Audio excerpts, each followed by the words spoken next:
Bienvenue dans notre analyse de l'univers Mission Impossible. On va se pencher ensemble sur les chiffres tout récents de The Final Reckoning, le numéro 8. Oui, celui qui fait parler en ce moment. Exactement. Et surtout, on va revenir un peu sur les remous autour de son prédécesseur, Dead Reckoning. Absolument. On a pas mal de choses à décortiquer là-dessus, entre les critiques, les chiffres, les analyses de l'industrie. C'est ça. L'objectif, c'est vraiment de comprendre ce qui a fonctionné, ou peut-être moins bien pour Dead Reckoning, et puis voir ce que ça nous dit sur la suite pour Ethan Hunt. Et justement, ces chiffres de The Final Reckoning, le tout nouveau, Ouais. ils sont déjà intéressants, non? Ouais. Qu'est-ce que ça donne cette deuxième semaine aux US? Alors, 27,3 millions de dollars. Et ça, c'est une baisse de 57% par rapport à la première semaine. C'est une chute plus forte que pour les autres films récents de la saga. Ah oui, quand même. Plus que Rogue Nation ou Fallout. Oui, et même plus que Dead Reckoning Part 1 à l'époque, qui avait chuté de 45%. Là, on est à 122,6 millions aux US pour un budget qui serait autour des 400 millions. Ouch! 400 millions! Ça commence à faire un sacré pari. Bon, ça nous ramène logiquement à Dead Reckoning, le précédent donc. Sorti en juillet 2023. C'est ça, avec ses 163 minutes, le plus long de tous. Budget officiel, lui, c'était 291 millions. Et il faut rappeler qu'il s'appelait au départ Dead Reckoning Part 1, avant qu'il ne simplifie le titre. Le terme Dead Reckoning, d'ailleurs, Oui, cette histoire de navigation à l'estime. exactement. Une métaphore assez claire pour les personnages qui avançaient un peu sans visibilité totale sur les conséquences de leurs actes. Et pourtant, les critiques, elles, étaient dithyrambiques. Des scores super hauts partout, Metacritic, Rotten Tomatoes, un A sur CinemaScore. Les cascades, le montage, tout ça a été salué. Tout à fait.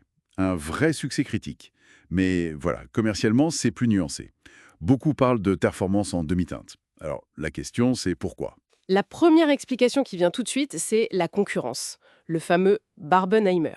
Ah oui, le rouleau compresseur Barbie et Oppenheimer, sorti juste une semaine après. Ça a forcément joué un rôle énorme. Ça a aspiré l'oxygène médiatique et surtout les écrans, notamment les écrans IMAX. Certains ajoutent aussi Sound of Freedom, qui a surpris tout le monde à ce moment-là. Oui, c'est vrai. Mais bon, est-ce que ça explique tout? C'est peut-être un peu court. Il y a d'autres hypothèses, non? Ben oui, et notamment une qui est assez fascinante, c'est la méthode de fabrication elle-même. Christopher McQuarrie qui raconte tourner des scènes d'action monumentales, Mhm. comme la poursuite à Rome, oui. Voilà. Sans savoir exactement où ça va dans l'intrigue, ni même qui sera le méchant final à ce moment-là. C'est fou quand même avec de tels budgets. C'est la méthode Creuse-Macquarie. Ils appellent ça la découverte de l'histoire par l'action. L'idée, c'est que la cascade, le réel, doit guider le récit. Mais certains pensent que cette fois, la chance a peut-être un peu tourné, ou que ça fait exploser les coûts, tout simplement. C'est le risque, oui. Mais Quarry compare ça à pousser un rocher en haut d'une colline pour l'écriture, puis à dévaler la pente en étant poursuivi par ce même rocher pendant la réalisation. C'est audacieux, très audacieux. Et puis, il y a aussi les retours plus terre-à-terre de certains spectateurs, l'antagoniste, cette entité IA, Peut-être un peu trop abstraite. ou son agent humain, Gabriel, pas assez développé pour certains. C'est ça, ou l'intrigue jugée un peu longue, le fait que ce soit une partie 1, ça a pu décourager aussi, sans oublier un point qui a beaucoup fait réagir les fans, le sort du personnage d'Ilsa Faust, ça a divisé. Ah oui, clairement. Donc probablement un mélange de tout ça, le film, malgré ses très grandes qualités, a peut-être eu du mal à chercher un public au-delà du noyau dur des fans. C'est une possibilité. Pourtant, les bases étaient solides. Macquarie, qui avait déjà fait ses preuves sur les deux précédents, le duo Cruise-Viv-Ingrams, toujours là, le retour de Kittredge, Henry Kearney, très apprécié. Et les nouvelles têtes, Eli Atwell, Pomme Clémentieff, plus les retours de Simon Pegg, Vanessa Kirby. Et la musique de Lorne Balfe, qui reprenait le thème iconique de Chiffren, mais avec une couleur plus sombre, plus tragique, qui collait bien. Bon, tout ça nous amène donc à l'avenir proche, The Final Reckoning, qui, détail intéressant, n'est plus appelé Dead Reckoning Part 2. Non, effectivement. Le titre a été simplifié. Sortie prévue le 21 mai 2025, on parle même d'une présentation hors compétition à Cannes. Ce changement de titre, c'est peut-être pour le détacher un peu du premier, de sa réception mitigée? Ou juste pour marquer une fin. Difficile à dire. Peut-être un peu des deux. Marquer une forme de conclusion, en tout cas. Mais est-ce que ce sera vraiment la fin-fin?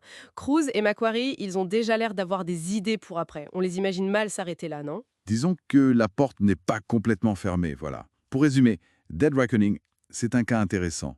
Gros succès critique, mais performance commerciale qui questionne. La photo timing?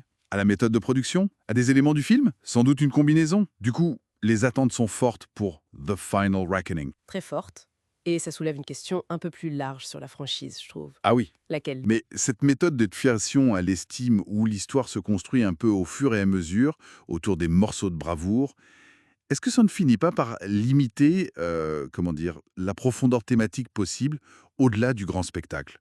Ou alors, au contraire, est-ce que ce n'est pas justement ça l'ADN de ces missions impossibles modernes? Cette découverte de l'histoire par l'action, cette improvisation géante et maîtrisée. C'est peut-être ça qui fait leur attrait unique, viscéral. Une bonne question à garder en tête en attendant de voir ce que The Final Reckoning nous réserve.